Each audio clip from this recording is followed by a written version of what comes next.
So in this video, I would like to discuss with you it will be like a final 2 minutes of this day to night blog.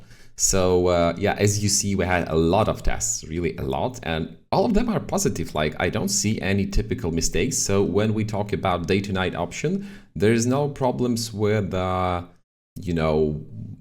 no typical problems at this moment. So generally, I don't know even what can I explain you. For example, only one stuff, what do I see? If you are connecting the images and you're receiving, so we had here information that we use reference image only as light inspiration, but it gives you a car, something from past image. It's like simply just connect images in Photoshop or use negative prompt, like don't add a car and a road. So in the next generation, this image, it will be removed completely. So it's only one stuff I see with the problems.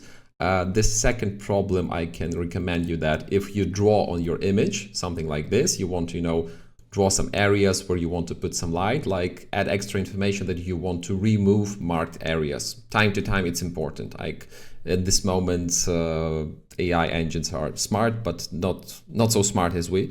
So, so generally, please remember that this is also one of the small details can be helpful for you.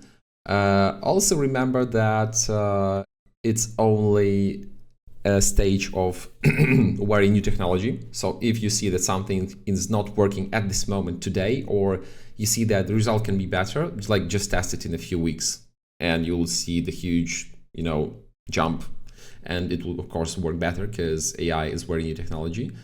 So about the common problems, I don't think that there is any big problems. Just feel free to play, to test, and to find some personal workflows, personal best prompts, and of course, best engine for you. Like in my opinion, all engines are very good. Really, all engines are very good. Seedream is very similar now to NanoBanana Pro. If we talk about day to night, if we talk about creative prompting, like feel free to test.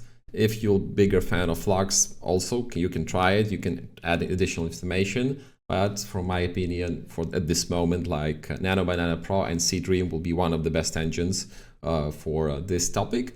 And yeah, as you see, we done a lot of tests, a lot of examples. You will find all the information, source images, and this file under the tutorial. And thanks for your attention and hope to see your amazing results, and tag us on Instagram. Thank you. Bye.